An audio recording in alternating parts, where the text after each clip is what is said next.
Okay, today this is kind of unplanned, unscheduled, extremely impromptu. A couple things have been brought to my attention and really, um, I don't even know how to phrase it, just made me realize how I deal with things versus some other people dealing with things. And in the course of that, it reminded me of the word peace. Okay, and of course, based on, I'm probably going to title this something political because this does have to do with politics. And keep in mind, I'm in the United States. I can only speak on the United States politics. I really don't know how things are governed anywhere else in the world. Okay, not enough to speak on it anyway. But peace and politics, something that I think has always been a thorn in everybody's side from day one. Okay, just go even go if you go back to the Bible and look at when judges and kings were first placed in power. God didn't want the kings. The people wanted the kings. They wanted rulership. They don't want somebody to follow. The whole problem with that was God was like, well, you're supposed to follow me. I'm your king. I'm your ruler. But they needed something they could see to see it and believe it. So in turn, God gave them kings, and they thought that was going to bring them great peace. And there was still a lot of discontent in all of that. Same way that we vote in our politicians. Okay, we think that this is going to give us great peace. This is going to be the answer. This person's got, a good agenda and a platform. We're going to vote them in, and nothing really changes. Okay, it's politics. It's power. It's influence. It's who can buy who. Who can, you know, votes are bought every day in our political world. And also, there's some great platforms, but if you don't have enough people to follow it, if you don't have enough supporters, it's not going anywhere. Great idea again. That never gets implemented because there's not enough people backing it up and making it happen. But then we have the opposite side, where we also have so many people that storm capitals and, make things into a violent protest versus just getting, your objective out there with signs or whatever. But we're becoming more and more violent as a society, in my opinion. Okay, keep in mind, all of this is my opinion, and I have a right to mine just as well as everybody else. I'm not going to say one way or the other. Um, take sides on any political stance, and here's why. You can't label me a Republican or a Democrat or a liberal or whatever the label you want to put on me. Okay, you can't label me a nerd or a geek or a mean girl or anything like that either. Okay, I'm no stereotype. Now, I'm sure there's plenty of people that are going to sit there and say, well, of course, I can put you in whatever box I want to put you in, and I'm going to call you that, and then to me, that's what you are. Go ahead, make my day. Go me. I don't care what you call me. I know who I am. I know what I believe in. I know I want peace. Okay, so I'll be this little pageant girl now. Stand in what's your platform, for your pageant to win Miss America or Miss Universe. I want peace on earth. I'm going to fight for peace on earth. Well, one, that right there is an oxymoron. Fight and peace should never be in the same sentence. Okay? If you're fighting, there's no peace in that. So that right there tells you there shouldn't be violence. There shouldn't be, name calling. There shouldn't be taking sides in anything. Whether it be taking, let's say you have a set of friends that get divorced and you feel like you have to take sides. You can only be friends with one of them now.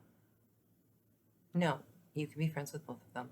Their problem and what happened in their marriage and their discontent has nothing to do with you. And you don't have to say, oh, that person would do it to me. You're not married to them. They're not going to do it to you. You know, there's just too much of this, and we see it in our everyday lives. For the example I just gave you, where kids will see it in school. One girl doesn't like another girl, so now they can't be friends with that person. I saw it in my second marriage where my husband was mad at me, so his kids couldn't talk to me.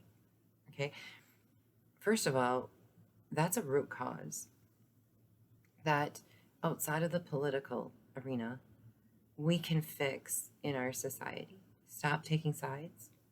Stop stereotyping people because they don't belong in any box you put them in. We are all unique. And when I say you can't define me, it's because I know I can't even define myself. I can't say that I believe in one thing enough to label myself that. I believe in every single situation needs to be evaluated. And there's a right and there's a wrong. And what is the lesser of the two evils when it comes to politics? Because the whole thing is big evil circus. But what is the lesser of the two evils? Because we have to live here in this society, and this is how our society is structured. Because of that, we don't have a choice but to choose something, for example, when we vote. Now, for me, and I don't care who gets mad at me about this, I got so sick of politics that this last year, or this last voting, I didn't vote. Not that my vote wouldn't count, not that I didn't matter. I gave it to God. I said, God, I'm going to entrust in you that you're going to place the right person in order. For example, if I commit a crime and I have to go stand in front of a judge, I'm going to trust God put that judge there to do their job in a just and right fashion. And I have to trust that whatever that judge gives me was God's will. Some can call that blind stupidity. Do what you want. That's how I choose to live my life.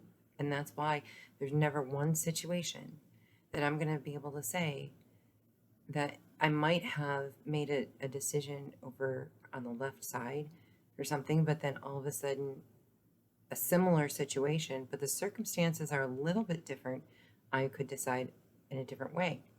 But that decision that I'm making affects my life, me. I am not going to make a decision for anybody else. I am not going to tell anybody else how they should think or what they should believe in. There's basic laws that are written to keep us all safe and to keep us all structured, whether it's the 10 Commandments or it's the laws of our government. We need to abide by those so that we have a safe society to live in. And that's why getting what I'm really noticing here, and what really drew this impromptu video, is the discontent so many people have if you don't think the way they do.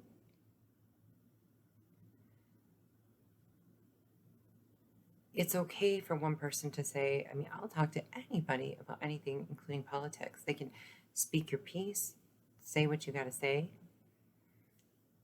I might say, well, on this point and this point and this point, here's, my viewpoint of it. It does differ from yours. And I'm going to sit back and be content that it's okay that I don't think like that person. It's okay that that person votes something different or feels something different or follows something different. For example, I'm a Christian. Do I expect all of you to be Christians? Absolutely not. I expect some of you to be satanic devil worshippers. But does it mean I don't want to talk to you? Does it mean I don't want to be in your same space? Does it mean I don't want to be friends with you? No. That is your belief. And I'll be honest with you, I've known some really great people that, believe in the Satanic Bible. And they've shown me their Satanic Bible, and I have my Holy Bible. You know what? We got to sit in the same room and nothing bad happened. And we became friends. I'm not going to judge them for their belief. All I know is, for example, if they want to know about Christ one day, they know they can come and ask me. That's it. That's all I care about. You go believe what you want to believe. Just don't be breaking the laws. Don't be hurting other people. So when you have a certain thought, for example, let's just take what's on the table. There's Trump and Biden, right? You have your Trump supporters, you have your Biden supporters. I'm a God supporter, okay? I'm sorry, that's my vote right there. God, rule us, because we're unruly. We're out of control. You know, I can say crazy things, but this whole world is crazy. You have the two sides, and you get one person on each side, and they have to, it's like they're trying to force the other person to believe what they believe in this person, because if they don't, well, they're no good. You must be a terrible person. If you don't, agree with everything about Trump, you're horrible. Or you don't like Biden, my goodness, how can you even be alive on earth? Kind of attitudes. It's like, everybody back off. Everyone slow down. How is that bringing the world any peace? It's okay to agree to disagree. I think the problem comes in because it's a vote and majority wins. Well, in our voting system, majority doesn't even win. It's electoral. But you think the more people you have on your side, you have a better chance of winning. And then your agenda that you're working towards, you think will be accomplished. So you're going to push and push and push and hurt other people and cause discontent in society to get your agenda satisfied. You. We're not even talking about groups of people. Everyone that does this is their personal agenda. That's why they're fighting so hard for it. You know what I'd like to see us fight harder for? I love the passion. What about saving children from molestation and these groups that are hiding kids away so that people can molest them and kill them? What about sex trafficking? Saving these women who were ployed into it because maybe they didn't feel pretty enough, and then all of a sudden they were given this attention and swarmed into this, sex trafficking thing. And that's how a lot of them get them. What about getting drugs off of our streets so we can all think straight and have some morals and values back in our society? What if we had that much passion for those things and less for politics? Politics is always going to be politics. Our agendas and what we want to happen is not going to happen because we are not that person. It's just like I can pray to God every day and say, this is what I want in another human being to walk into my life. Am I going to get that? Probably not. I can be the best Christian in the world. I could be Jesus Christ. You know what?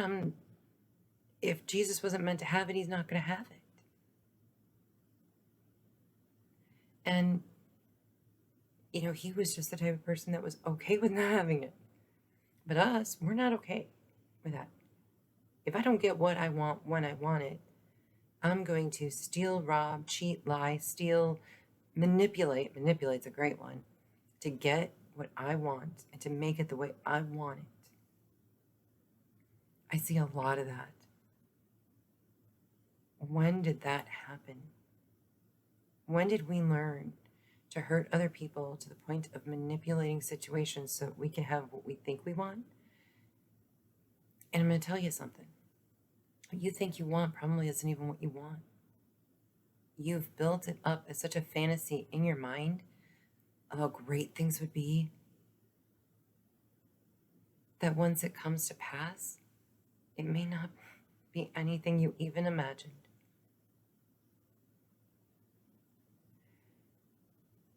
I don't think we're fighting for what's right, in my personal opinion. Don't come for me. Like I said, I'm neither nor, or you're not going to change my mind. I'm going to sit back and let you rant and rave and say whatever you got to say and just not say anything back. That's what it takes. Because ultimately, I found where peace lives. And I'm not even saying it's in the Bible. The Bible helped me find it. Peace on earth is never, ever going to be every human being getting along, or every country loving each other and agreeing on things, because as you can see in society, very seldom do two people agree on everything. There's always going to be something you disagree on, something that just isn't completely right in one way or another. That peace on earth, if we're looking for it outside of ourselves, is never going to be found. Where I found it was in my second marriage. My husband was all about money. I was not really that kind of person. I wasn't really a super material person. I probably had a lot of self-confidence and self-esteem issues and self-worth issues. No doubt about that. And I settled for a lot of things that I shouldn't have. I did not have the backbone that I have right now to come out and say this to you people. No, no way. I would have been the type of person that would have just caved and, okay, yeah, whatever you say. Maybe to have a friend, maybe to make somebody think, oh, maybe now they think I'm pretty. Maybe now I have the right body. Maybe now I have enough money. Until I learned none of that matters. I almost died.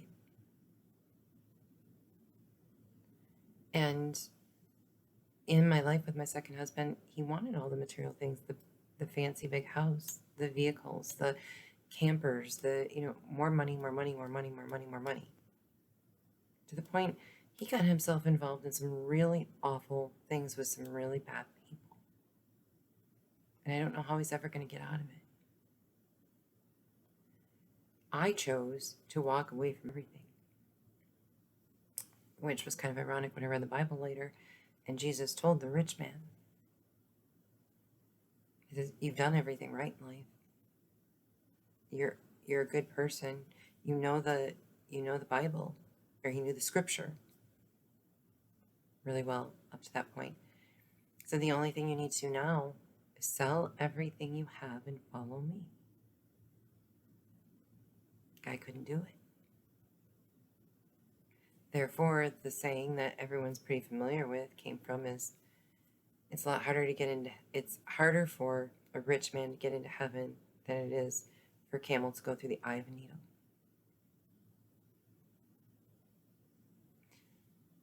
We cling so much to this material world, to what we can have, what we can get, who can like us, who agrees with our agenda, who's going to help us, get what we want. Networking is great to a degree if you're really trying to help somebody without any type of selfish motivation, which is what I do. Free for all, and anyone who knows me knows I'm always looking for new musicians with original works that I can just say, I want to do everything I can to promote you and to help you. I want people to hear you and let the people judge for themselves. I'm not saying they have to like that person or they have to like that music. But if you don't hear it, you don't know if you like it.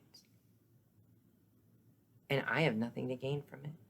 That person could become rich and famous and be a superstar and never even remember my name. I don't even care. I have a passion for music. And I have a passion for people who are very creative and their lyrics are something that we can learn from. It's like, yes, I can stand behind. And then I build a passion for it. But if we're only following our own agenda, our own motivation, what we want, those material things, I realized when I let it all go, first I thought, this is terrible. I went from a big house to a tiny little dorm room. and then didn't know if I was going to be homeless, and then a tiny apartment. You know what? I got rid of the TV. I got rid of the vast majority of the material possessions I had. And I started finding me again. And through finding me again, I developed self-confidence. I was no longer codependent. I have self-worth. I believe in myself, even if the rest of the world doesn't believe in me. I found the Bible. And I've also found some really good people who don't necessarily think on every level as me, but they really want to help others. It's not about helping themselves, it's about helping others. And they don't need all the material things either. So, in essence, by living a very simple, quiet, solitude, hermit-like life for a while, I found peace. And the only way I was going to find peace was when I went inside of myself and I found my soul. Everything on the outside here is a shell.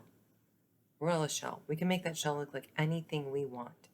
Heck, we can even change our sex now. It's your shell. Your emotions, your drive and passion, it comes from within. That's your heart and your mind and your soul trying to work in unison. 3 different things. Not much different than Father, Son, and the Holy Spirit being one thing. Those 3 things inside of you are one thing working together.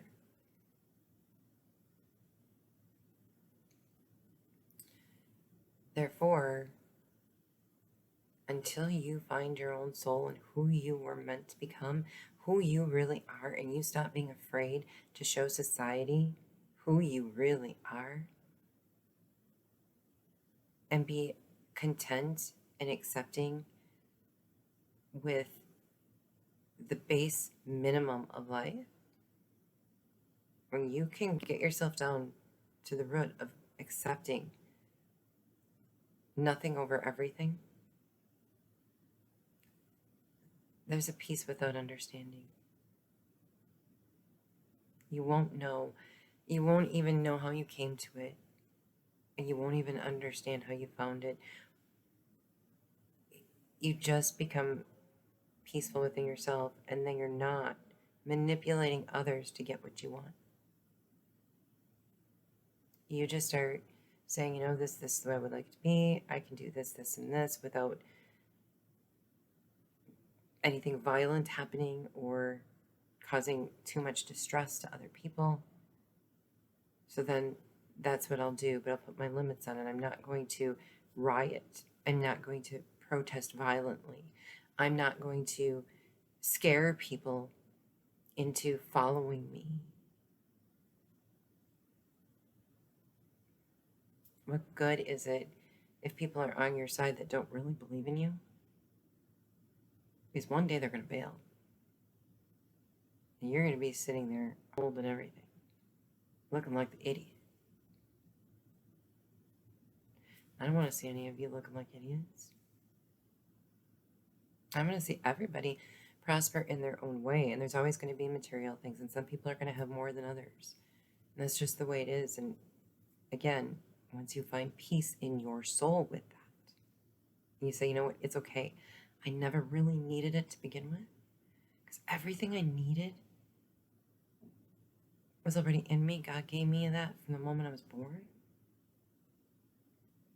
People's judgment of you does not matter. You are inside a beautiful, wonderful, passionate, exciting soul. Let it show. Stand up for yourself, or just say, I'm choosing to just sit here and say nothing. And don't get angry back at them when they're being passionate. Let them, I guess, do their thing. But when you start crossing the lines of violence or politics, we've gone too far. We've gotten way too far. I want to see people use that violence for justice. Because do you know how many innocent people that get killed? Children, women, there's other men, we have gang violence, we have drugs, we have, alcoholics. Let's help them. We have a homeless society growing out of control. And what do you think the government's going to do when most people don't even have a home? Guess what? When they don't have a home, they can't pay taxes. So who do you think is going to pay those taxes? You and me, if we have our home. We're going to be paying taxes for the homeless. Then we've got to come up with all kinds of money to pay for programs because we realize we need the homeless to work and we need their money too to form our government. So then the government's going to have to come up with some great way to keep them off the streets. Do you not see that we're already in a downhill slide? That nobody's gaining anything? Until we solve not necessarily our political problems. In a way, I say let the yahoos sit there and argue with each other and vote amongst each other and do whatever they want. It's kind of ridiculous in a way. Instead of us putting our passion into that, why aren't we putting it into taking care of each other, fixing the things that we have wrong, where people are dying? Let's stop that. Who cares who's the next president? In all honesty, with the problems we have right now in this world, if we don't start helping each other, we're in big trouble. It has nothing to do with who is running what country. Because ultimately, if it got that bad, everyone in the country would agree with everybody, and that person would not be sitting there. It would be like a revolutionary revolt. So clearly, it's not the end of the world. And who's running the country right now? The end of the world is for the people who died today due to criminal activity, or drugs, or alcohol, or a multitude. I know I keep using those because they're the most common, and eventually in a video you're going to understand why when I talk about military background. But for today, before we can help anybody else, we need to find that peace in our soul with ourselves and be content. And okay, if nobody, not another single human being, stands beside you, you can stand alone. I happen to know I stand with God. I'm never alone. I may not be able to see him, but he's there. I see it in the things he does. Actions always speak louder than words. A human can be standing right next to me. Doesn't mean they're going to defend me. Doesn't mean they're going to protect me. They could actually be my enemy and hurt me. I know God's not my enemy. I know he's not going to hurt me. He might not save my life here on earth, but he's got something better for me. And I find peace and solitude in that.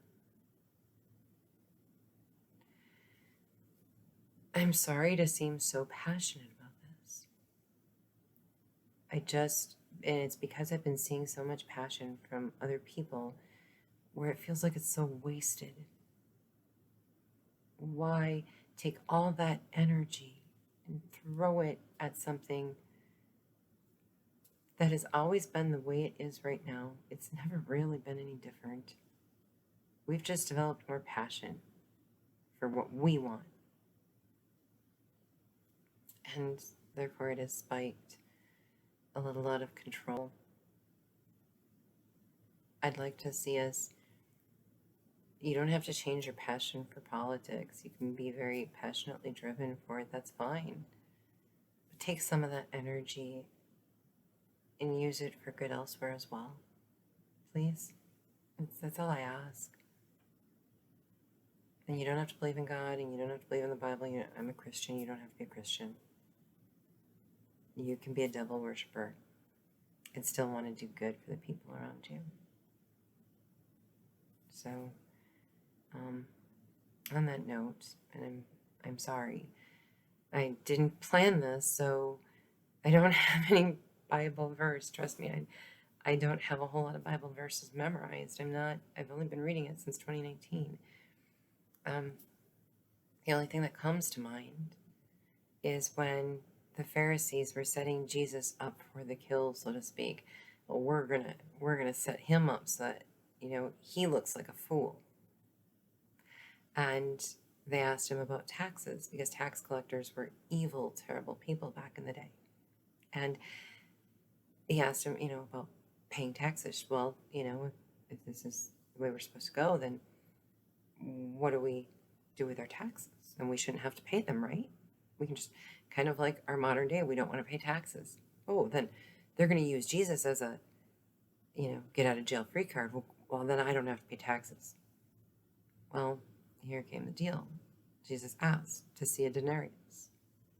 They gave him one. He flipped it, looked at both sides, and he said, whose picture is on this? As we know, there's pictures of political leaders on all of our money. It's never changed. Happened to be Julius Caesar. I don't know if it's Julius Caesar. It was Caesar. But anyway, well, I think it was Julius Caesar, because it was the Romans, I think, were in charge at that time. But anyway, he gave them their coin back. And his simple answer was, give to Caesar what is Caesar's. But give to God what is God's. In my world, God created man. He created our souls, our hearts, the world we live in. So give to God what is God's is mankind. Which, by the way, man hasn't been very kind lately. I mean, some of my followers here, you guys are the best ever. Very kind, loving, wonderful people. But I'm talking about some people in my outside worlds that don't seem to be very kind because they're politically driven, and if you don't stand next to them and fight passionately with what they believe in, you're not worth anything. Well, you can treat me like I'm not worth anything, that's fine. Doesn't mean I believe it. Doesn't mean it's going to change how I'm going to live my life today, tomorrow, or the next day. What you think of me doesn't change me. It doesn't change what I think of myself. It changes what you think of me. That's about it. Big whoop. Who cares? I don't have to let it affect me. Because I choose not to. Why? Because I'm at peace with myself. I found the inner peace. And what's on the outside, I don't care about anymore. It's a shell. But anyway, give to Caesar what is Caesar's, meaning money. Money is a man-made thing. What we are inside is a God-given thing. Take from it what you will. Don't come for me. I just was hoping if one person can sit back and say, okay, yeah, I've just been pushing this political thing a little too hard. Maybe I should focus on other people. That'd be great. That'd be really great because we got a lot of bigger battles. And if you keep letting all these people die from all of these things that are happening out here in this world, you won't have anyone to stand behind you pretty soon. All you're going to have left is criminals. Good luck with that. Let's stop the hate. Let's stop the manipulation. Let's remotivate ourselves to fix the real problems in the world. I mean, geez, there's still parts of the world that don't even have running water. You do realize that, right? And here we sit in a country Everything's given to us, and we're still unhappy, very unhappy people. And yet you can go to a part of the world where they don't have running water and they got to go get it every day, but yet those people are going to smile at the end of the day. There's something wrong with us. Help me try to figure out what we can do about this. But just be kind. Be a kind person. Okay? I'm sorry, guys. I'll let you go. Have a good night.